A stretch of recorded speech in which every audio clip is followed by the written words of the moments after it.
শিক্ষার্থীরা, তোমরা খেয়াল করো। আজকে আমাদের দশম শ্রেণীর নগদান বইয়ের আমরা দেখো ২ ঘর নগদান বই আজকে আমরা কাজ শুরু করব। তো ২ ঘর নগদান বই করতে গেলে আমাদের যে বিষয়গুলো জানা দরকার সেই বিষয়গুলো আমরা দেখব। প্রথমে আমি একটা ২ ঘর নগদান বই তোমাদের বলবো একটা ছক টেনে নিতে। তো ছক টানতে গেলে আমাদের যে বিষয়গুলো দেখতে হবে সেটা আমি একটু দেখো, একটু ছক টানছি। সেইটা তোমরা একটু দেখে নাও। সেভাবে আমরা কাজ করব। প্রথমে যে কাজটা করতে হবে দেখো, নগদান বইয়ের ২ টা পাশ থাকে, একটা ডেবিট পাশ একটা ক্রেডিট পাশ। সেটা খুব সুন্দর করে খেয়াল করবা। আমরা কাজ করব হচ্ছে তোমরা কি ১১০ পেজে আছো কৌশিক? দেখো, আমরা নগদান বইয়ের ২ টা পাশ পাবো। একটা পাবো ডেবিট পাশ এবং কি একটা পাবো ক্রেডিট পাশ। ঠিক আছে? এবং ডেবিট পাশে দেখবা ২ ঘর নগদান বইয়ের মোট কলাম থাকবে ৬ টা এবং ক্রেডিট পাশেও থাকবে ৬ টা। মোট হবে ১২ টা। প্রথমে আমাদের আসবে তারিখ, তারপরে আসবে প্রাপ্তি। ঠিক আছে? এরপরে আমাদের আসবে ভাউচার নং, দেন খতিয়ান পৃষ্ঠা, তারপর আসবে নগদ টাকা, ব্যাংক টাকা। বুঝছো? আর এই পাশে আমরা লিখব তারিখ, প্রদান, তারপরে এখানেও আসবে আমাদের ভাউচার নং, ভা নং দিব। ঠিক আছে? তারপরে লিখবো হচ্ছে খতিয়ান পৃষ্ঠা, খপ্রি, নগদ টাকা, ব্যাংক টাকা।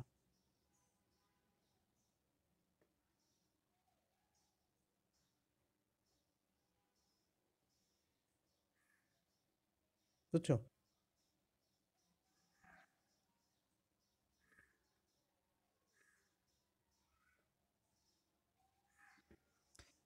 এই ছিল আমাদের নগদান ছক। আমরা উপরে নামটা লিখবো। দেখো, এটা আছে আমাদের যে কাজটা করব সেটা তোমাদের পাঠ্য বইয়ের ১১০ পৃষ্ঠার কাজ। এই কাজটা আছে দেখো, নার্গিস অ্যান্ড ব্রাদার্স।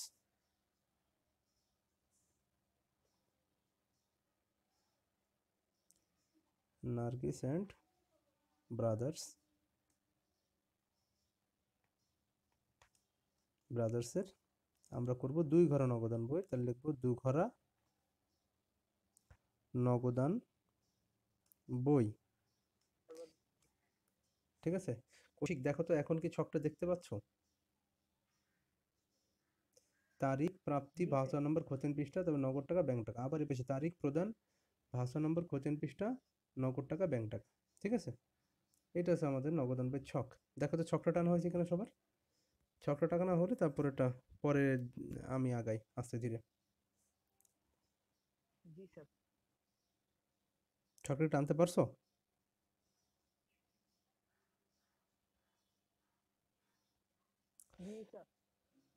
আচ্ছা, এবার আসো। প্রথমে আমরা একটু খেয়াল করবো, অঙ্কটা আগে পড়ে নিব। অঙ্কটা কি বলেছে আমাদের? অঙ্ক দেখো দেওয়া আছে এখানে যে নার্গিস অ্যান্ড ব্রাদার্স একটি খুচরা পণ্যের ব্যবসা প্রতিষ্ঠান। উক্ত প্রতিষ্ঠানের নিম্নোক্ত লেনদেনগুলো ২০১৭ সালে ১লা নভেম্বর মাসে সংঘটিত হয়েছে। কত সাল? নভেম্বর মাসের ১ তারিখ। তো প্রথম বলছে দেখো, নভেম্বর ১ তারিখ হাতে নগদ জমা আর ব্যাংক জমা যথাক্রমে এত টাকা। আমরা জানি নগদান বইতে আমরা শুরুতে একটা জের পেতে পারি। অনেক সময় আমাদের একটা জের দেওয়া থাকতে পারে। সেটা হচ্ছে কি হাতে নগদ জমা এবং কি ব্যাংক জমা। তো ভালো কথা, এটা দিয়ে আমরা কি করবো? আগে আমরা বসিয়ে দিব এবং খেয়াল করো, এই যে প্রাপ্তির মধ্যে হাতে নগদ ব্যাংক জমাটা ডেবিট পাশে আসবে, প্রাপ্তির মধ্যে বসবে এবং কি ব্যালেন্স বিডি নামে বসবে। এটা আমি গত ক্লাসে তোমাদেরকে আলোচনা করেছিলাম। তো দেখো, এখানে সাল দেওয়া আছে ২০১৭ নভেম্বর মাসের কয় তারিখ?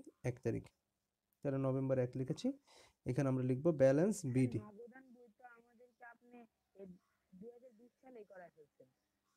হ্যাঁ, ওটা আবার বলছিল অনেকে যে ভালো করে হয়নি, তাই ওটা আমি আবার প্র্যাকটিস করাচ্ছি আর কি।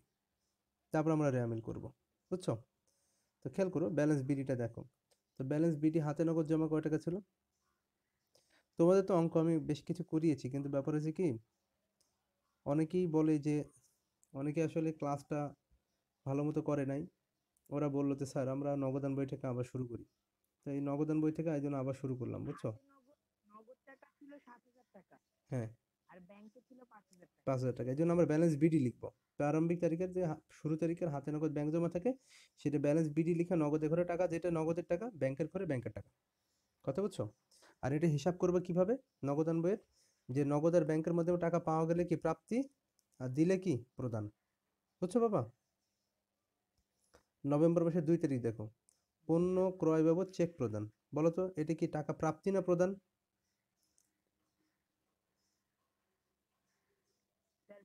প্রদান, হ্যাঁ হ্যাঁ, টাকা দিয়েছো, ভেরি গুড। তাহলে প্রদান গেলে প্রদান পাশে হবে। কয় তারিখ আছে দেখো তো? 2017 সালের নভেম্বরের 2। যেহেতু আমরা উপরে কোনো সাল ছিল না, সালটাকে লিখে তারপর তারিখ লিখতে হবে। তাহলে এখন দেখো তো কি বাবদ টাকা প্রদান করেছি? পণ্য ক্রয় বাবদ। তাহলে আমরা কি লিখবো? না, আমরা ক্রয় দিয়ে পণ্য, পণ্য কি করছি? ক্রয় করছি, তাহলে লিখবো ক্রয়। কি লিখবো? আর মনে রাখবা, হ্যাঁ, চেক দিলে আমাদের ব্যাংকে টাকা, কিসের মাধ্যমে টাকা প্রদান হচ্ছে তাহলে, নগদে না ব্যাংকে? ব্যাংকে। তাহলে ব্যাংকের 4,000 টাকা। কি বাবা হানিফ বলো আবার।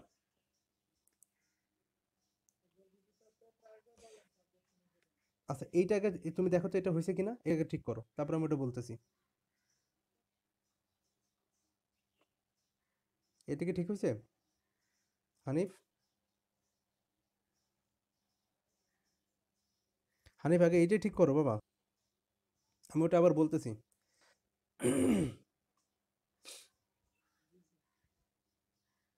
এটা কি লিখতে পারছো? আচ্ছা দেখো, শুরুতে তোমার বইয়ে দেখো, শুরুতে হাতে নগদ আর ব্যাংক জমা দেওয়া আছে 7,000 5,000 টাকা। তা শুরু তারিখের হাতে নগদ আর ব্যাংক জমা থাকলে 1 তারিখের ওটা ব্যালেন্স বিডি নামে বসাবা। কি নামে বসাবা? ওটা আছে আমার নগদ টাকা এবং ব্যাংক জমার জের, উদ্বৃত্ত, উদ্বৃত্ত ব্যালেন্সটা আমার ব্যালেন্স বিডি নামে লিখবো প্রাপ্তির মধ্যে। হ্যাঁ, ঠিক আছে, বুঝতে পারছো ব্যাপারটা? কারণ নগদ টাকাও আমার ডেবিট জের হয়, ব্যাংক জমাও ডেবিট জের হয়, এই জন্য আমরা ডেবিট দিকে ব্যালেন্স বিডি লিখবো। আচ্ছা লিখেছি। 2 তারিখ হয়ে গেল। 4 তারিখ খেয়াল করো, পণ্য বিক্রয়, মারফত, চেক মারফত পণ্য বিক্রয়। এখন চেক মারফত মানে মাধ্যমে, চেকের মাধ্যমে পণ্য বিক্রয় করছে। খেয়াল করে দেখো তো এটি কি আমার প্রাপ্তি না প্রদান? আবু হানিফ বলো তো। প্রাপ্তি, কারণ বিক্রি করলে আমরা টাকা পাই আমরা, তাহলে প্রাপ্তির মধ্যে লিখবো। নভেম্বর কয় তারিখ আছে দেখো তো? 4 তারিখ। হুম, তাহলে প্রাপ্তির মধ্যে লিখবো কি? বিক্রয় হিসাব। কি বাবদ টাকা পেলাম? বিক্রয় বাবদ। এবার একটু খেয়াল করে দেখো, পেলাম কি নগদে না ব্যাংকে? চেক পেলে কি নগদে টাকা বাড়ে না ব্যাংকে বাড়ে? ব্যাংকে টাকা বাড়ে। কয় টাকা? ব্যাংকে লিখবো 6,000 টাকা। ওকে,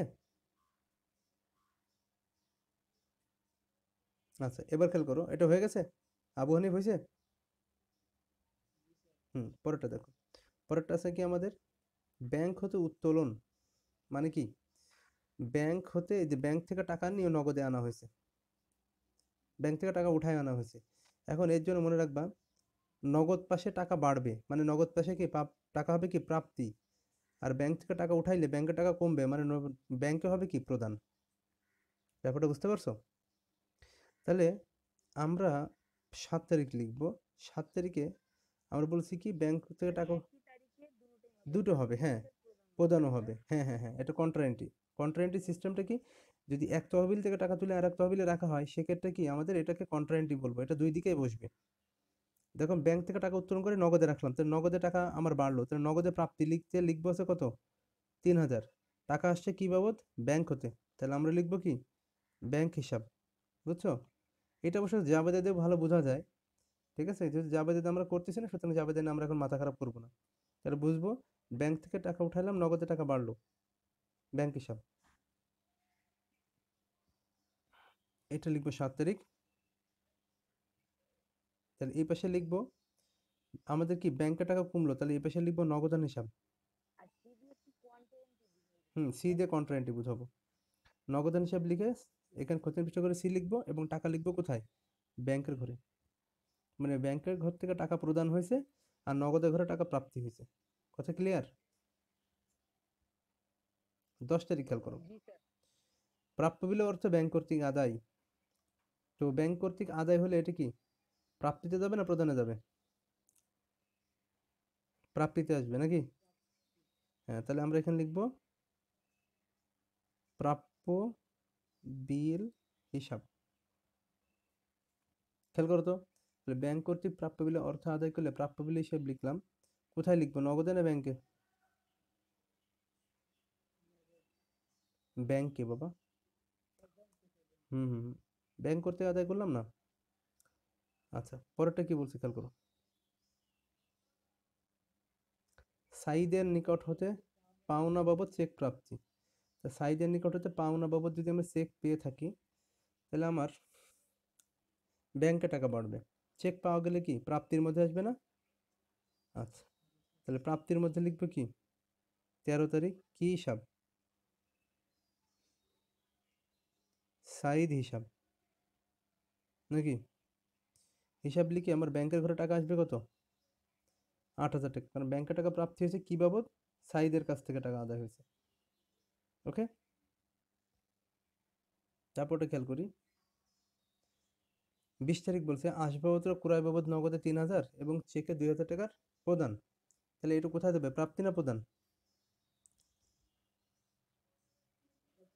প্রদানে যাবে। তাহলে আমরা এখানে কি লিখবো খেয়াল করো, প্রদান করলাম কি বাবদ, আসবাবপত্র বাবদ, তাহলে আসবাবপত্র হিসাব, বুঝছো? লিখে নগদে লিখবো, নগদে প্রদান করেছে 3,000, চেক প্রদান করেছে কত, 2,000। তারপর 26 তারিখ খেয়াল করো, মালিক কর্তৃক উত্তোলন। তাহলে মালিক যদি টাকা উত্তোলন করে নেয়, উঠায় নেয়, তাহলে কি আমার টাকা প্রাপ্তি না প্রদান, বলো তো? প্রদান। তাহলে প্রদানে লিখতে হবে এটাও, 26 তারিখ উত্তোলন হিসাব, প্রদানে লিখবো কয় টাকা, মালিক কর্তৃক উত্তোলন, নগদে না ব্যাংকে, কিছু বলছে? কিছু না বলা থাকলে নগদ ধরতে হবে, কিছু না বলা থাকলে কি ধরতে হবে, নগদ ধরতে হবে। তারপরে বলছে ব্যাংক সুদ মঞ্জুর করলো, এটা একটু বুঝে নিতে হবে। ব্যাংক সুদ মঞ্জুর করলো মানে কি জানো, ব্যাংকে টাকা জমা রাখছিলাম, তাই সেই জমার পরে ব্যাংক সুদ দিয়েছে। ব্যাংকে টাকা জমা রাখছিলাম, সেই জমার পরে কি করছে, ব্যাংক সুদ দিয়েছে। তাহলে এইটা আমার কি একটা প্রাপ্তি। প্রাপ্তির মধ্যে লিখবো ব্যাংকের ঘরে কয় টাকা, 500 টাকা। নাম দিব ব্যাংক সুদ হিসাব। ঠিক আছে, তারিখ লিখবো নভেম্বরের 30 তারিখ। ওকে, এবার খেয়াল করো, আমরা একটু যোগ করে ফেলবো, যোগফলটা একটু দাগ টানবো, আবার এই পাশেও কি করব, দাগ টানবো। ওকে,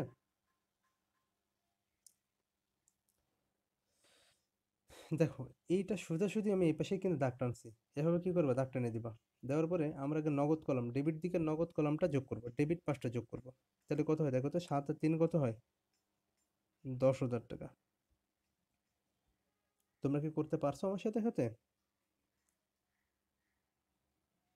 খেয়াল করো, আবার দেখো, ডেবিট দিকে নগদ কলাম যোগফল কত, 7 3 10,000 টাকা, 10,000 টাকা বসাই দিব, কারণ মনে রাখবা নগদান বইতে সবসময় নগদ কলামের ডেবিট পাশ বড় হবে, সব সময়। ঠিক আছে, আচ্ছা, তাহলে এই এখানে খেয়াল করো, এখানে মোট কত হলো দেখো, 3 আর 4,500, কিন্তু এখানে 4,500 বসাবো না কিন্তু আমরা, আমরা বসাবো কোনটা, এই যে 10,000 টাকা আছে, ডেবিট পাশে নগদ কলামে 10,000 টাকা, এইটাকে আমরা এই যোগ ফলে বসাবো 10,000 টাকা, কারণ আমরা ব্যালেন্স করব, কি করব, খতিয়ানের মতো, মনে আছে টিসক খতিয়ান যখন করছিলাম? আচ্ছা, তো সেইভাবে আমরা ব্যালেন্স করব। হ্যাঁ, এই 10,000 টাকা থেকে বাদ দিব 3,000 আর 1,500, কত হয়, 4,500 টাকা। যদি বাদ দিই, তাহলে থাকবে কত আমাদের, 5,500 টাকা থাকবে। তো এইটা নভেম্বরের শেষ তারিখ হয় 30 তারিখ, 30 তারিখে এটার নাম দিব, এটা একটা ব্যালেন্স। ব্যালেন্স মানে কি, যে ডেবিট ক্রেডিটের পার্থক্য, বুঝছো? ব্যালেন্স এটা আমরা নিচে নিব, এই জন্য আমরা কি বলবো, ব্যালেন্স সিডি, ক্যারিড ডাউন, নিচে নিব। ঠিক আছে, আচ্ছা, যেটা আমি ব্যালেন্স সিডি লিখছি খেয়াল করো ভালো করে, সেইটা আবার ব্যালেন্স বিডি হিসাবে লিখবো কোথায়, প্রধান পাশে যদি সিডি হয় তাহলে প্রাপ্তি পাশে, হ্যাঁ পরবর্তী মাসের 1 তারিখে, এগুলো খতিয়ানে তোমাদের মনে আছে তো। তাহলে আমরা এখানে দেখো নভেম্বরের পরে কি আছে, ডিসেম্বর না, এখানে লিখবো ডিসেম্বরের 1 তারিখ, লিখে খেয়াল করো এই যোগফলের নিচেই লিখবা ব্যালেন্স বিডি, ওই যে সিডি ছিল কত, 5,500, সেই নগদ কলমে লিখবো কত, 5,500 টাকা। 500 টাকা। আবু হানিফ দেখো তো এটা বুঝছো কিনা?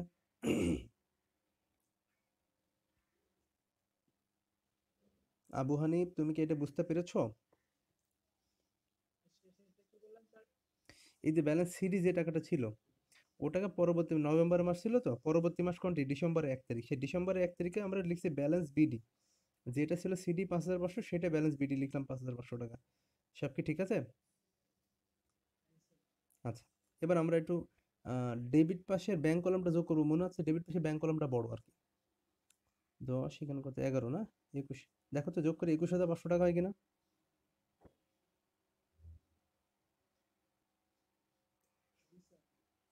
আচ্ছা, আর এই পেশে কত ছিল? 3, 2, 5, আচ্ছা 9,000 টাকা। আচ্ছা, তাহলে আমরা এখানে লিখলাম, এখানে যোগফল করে 21,500 টাকা। যে পাশ বড় সেই যোগফলটা দুই পাশে বসাইতে হবে। এটা আমরা খতিয়ান থেকে জানি, খতিয়ানে ব্যালেন্সিং আমরা শিখেছি। এইগুলো থেকে যদি আমি এগুলো বাদ দিই, 2,000, 3,000, 5,000 বাদ দাও, আর 4,000 বাদ দাও, কত থেকে? 12,500 টাকা থাকে না? এটা বাদ দিয়ে দেখো, 12,500 টাকা। এটা হলো আমার কি ব্যাংক কলমের ব্যালেন্স সিডি। যেটা আমার ব্যালেন্স সিডি হলো, সেটা আবার কি হবে? এই যে ব্যালেন্স বিডি লেখা আছে, এই ব্যাংক কলমে টাকা বসায় দেবো। কত লিখবো? 12,500। ব্যাস, আমাদের অঙ্ক শেষ। বুঝতে পারছো? এই ছিল আমাদের নগদান বইয়ের দুই ঘর নগদ। বুঝি না। না না না, এই যে পরবর্তী মাসে চলমান, দেখো একটা কথা বলি, খেয়াল করো, এই দেখো খুশি, এই যে ব্যালেন্স বিডি আমরা লিখে রাখছি না, এটার নিচে দেখো পরবর্তী মাসে অঙ্ক শুরু হবে। যেমন দেখো এখানে করছি, এই যে আগের মাসের ব্যালেন্স বিডি ছিল, ওটাই লিখে কি ক্লোজ করা ছিল?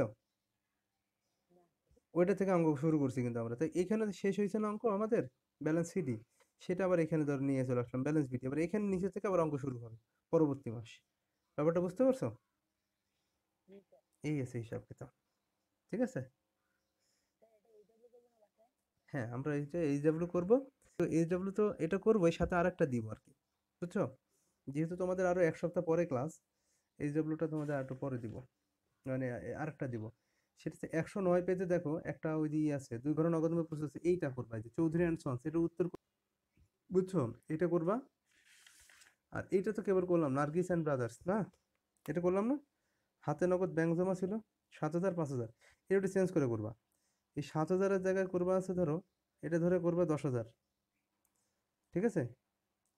7,000 জায়গায় করবে 10,000, আর এইটা জায়গায় করবে আছে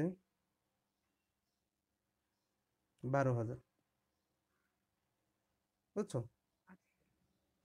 মানে এইটার জায়গায় শুধু এটা চেঞ্জ করে দিয়ে অঙ্কটা করবা, হুবহু এক। ঠিক আছে? তাহলে দেখবে তোমার মোটামুটি অঙ্কটা ভালোই হয়ে যাচ্ছে আর কি। কথা বুঝতে পারছো? আচ্ছা, তোমাদের উদ্দেশ্যে একটু গুরুত্বপূর্ণ কথা আছে, গুরুত্বপূর্ণ কথা শোনো। তোমাদের ক্লাসে তো আজকে বেশি লোক জয়েন করে নাই, তারপরে বলি। সেটা হচ্ছে আগামীকাল রবিবার তোমাদের জুম ক্লাস অফ থাকবে। বুঝছো?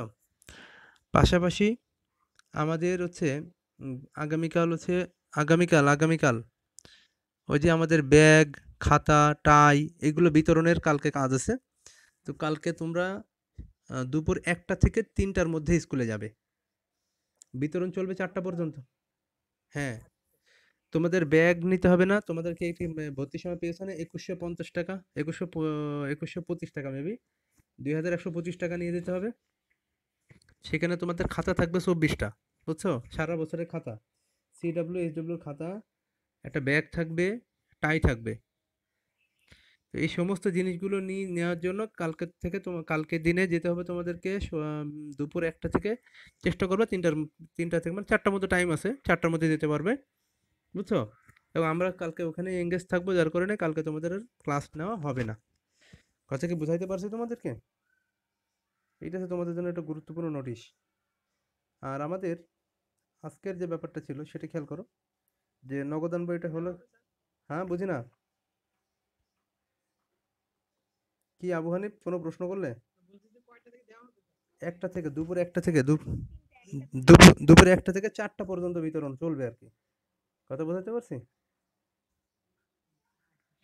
এই আর কি, আমাদের টাইম আছে দুপুর 1টা থেকে 4টা পর্যন্ত। এর মধ্যে তোমরা কি করবা? যে তোমাদের জিনিসগুলো সংগ্রহ করে নিবা। বুঝছো? এবং অবশ্যই প্রত্যেকে খুচরা টাকা নিয়ে যাবা। 2,125 টাকা বোধহয় আছে, ওটা খুচরা নিয়ে যাবা। হুম। এই আছে মোটামুটি আমাদের হিসাব কিতাব। আচ্ছা, এবার আসো। সেটা হলো গতদিন তোমাদের কিছু পড়া দিয়েছিলাম,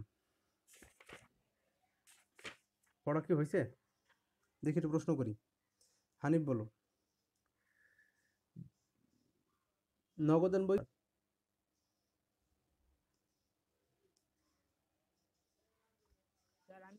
হ্যাঁ বলো।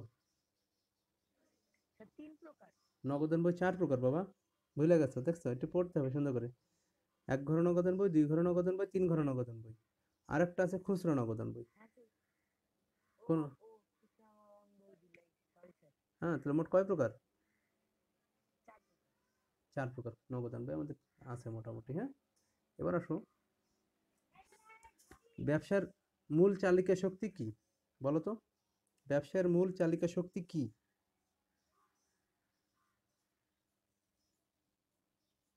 ব্যবসার মূল চালিকা শক্তি কি, কে বলতে পারবে?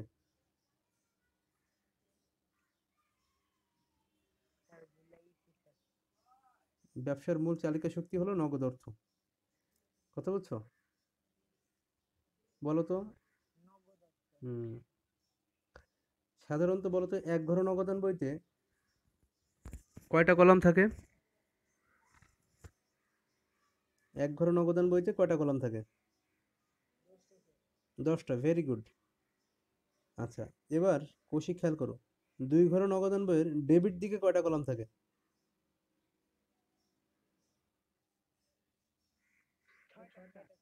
6টা। 2 ঘর নগদান বইয়ের ক্রেডিট দিকে টাকার কলাম কয়টা থাকে?